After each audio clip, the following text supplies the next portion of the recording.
एक बार एक सेठ ने शोरूम खोला और एक बुजुर्ग को इनॉग्रेशन के लिए बुलाया। उद्घाटन के बाद जैसा कि होता है कि शोरूम के मालिक ने उन बुजुर्ग की बड़ी इज्जत की। बड़ी इज्जत अफजाई करने के बाद उनको बताया कि देखिए, यहाँ पे 21,000 चीज़ें हैं इस शोरूम में बेचने के लिए। इसमें से आपको जो भी चाहिए, जितनी चाहिए, आप ले लीजिए। बुजुर्ग हंसे और बोले कि इनमें से एक भी चीज़ मुझे जीने के लिए ज़रूरी नहीं लगती। मुझे तो इस बात का ताज्जुब होता है, आश्चर्य होता है कि इंसान इन सभी गैर ज़रूरी चीज़ों का इस्तेमाल करता कहाँ है। अब देखिए, एयर फ्रेशनर के बिना किसकी सांस रुक गई? फेस वॉश का इस्तेमाल नहीं किया तो कौन काला हो गया? होम थिएटर लाकर कितने लोग कलाकार बन गए? कंडीशनर से किसके बाल मुलायम और काले हुए हैं? अरे, जो डाइनिंग टेबल यूज करते हैं, क्या उनके घुटने नहीं दुखते? थोड़ा दिमाग पर जोर डालकर याद कीजिए कि हैंड वॉश के बिना आपके किस दादा के पेट में कीड़े हो गए थे। अगर हम डीओ मारकर निकलते हैं तो क्या लोग हमें सूंघने आते हैं?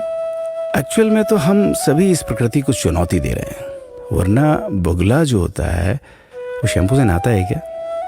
मोर अपने रंगों को संवारने या बचाने के लिए कौन सा कंडीशनर या फेस वॉश इस्तेमाल करता है? कभी किसी बिल्ली को मोतियाबिंद होता देखा है?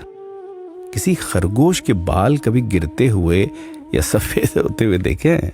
इनहेलर या बाम के बिना भी कुत्ते के सूंघने की क्षमता उतनी ही तेज है। मधुमक्खी का शुगर लेवल बिना दवाई के भी कंट्रोल में ही है। अलार्म के बिना भी मुर्गा रोज उठकर बांग देता है।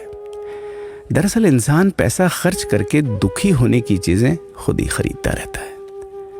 नेट बंद तो दुखी, लाइट जाए तो दुखी, मोबाइल का चार्जर खराब तो दुखी, केबल टीवी कट जाए तो दुखी, मच्छर मारने की दवाई ना मिले तो दुखी, महिलाओं को मेकअप ना मिले तो दुखी, मैचिंग कपड़े नहीं मिले तो दुखी। आजकल इंसान 10 मिनट में 20 तरह से दुखी और परेशान रहता है। बाकी तो गुड़ की रोटी या प्याज रोटी खाकर हाथों का तकिया बनाकर पीपल के नीचे जो आराम से सो जाता है, उसे दुखी करने के लिए तो फरिश्तों को नीचे आना पड़ता है। ये सब देखा देखी का खेल है।